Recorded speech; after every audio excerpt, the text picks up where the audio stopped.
Dutch van der Linde's relationship with Sheriff Leigh Gray in Red Dead Redemption 2 is a textbook example of how Dutch mistakes authority for respect and manipulation for partnership. This isn't a rivalry built on personal hatred.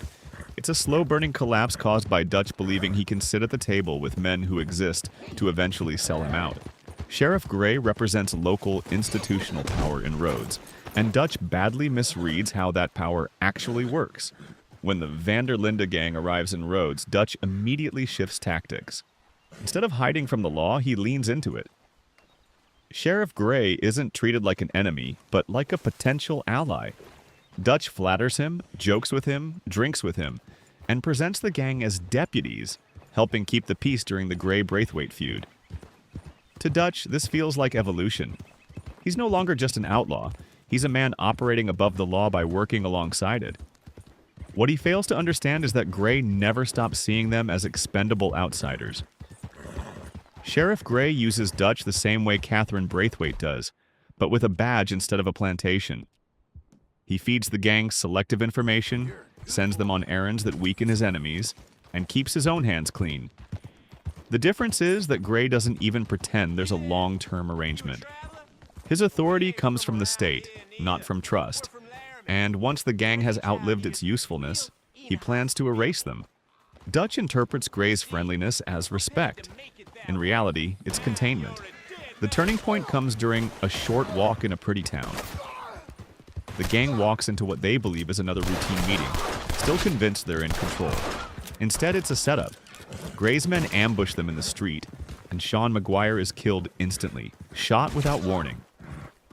This moment is crucial for Dutch's character. It's one of the first times his confidence gets someone he cares about killed in broad daylight. Not during a robbery, not during a grand plan, but because he trusted the wrong kind of authority. After the ambush, the confrontation with Sheriff Gray becomes brutally direct. The illusion of cooperation collapses, and Rhodes descends into chaos. Gray is killed during the violent fallout, but there's no satisfaction in it. Dutch doesn't outsmart him. He doesn't expose corruption. He just survives. And that distinction matters. Dutch frames the event as a betrayal, but it's actually inevitability. Gray was always going to turn on them.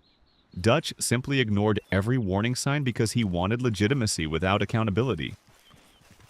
What makes Sheriff Gray so important to Dutch's arc is that he represents a version of power Dutch wants but can never have. Gray wears authority openly. Dutch has to perform it. When Gray betrays him, it reinforces Dutch's growing paranoia and deepens his belief that the world is conspiring against him, rather than forcing him to confront his own misjudgment. Instead of learning restraint, Dutch doubles down on control. After Rhodes, Dutch stops pretending the law can be negotiated with.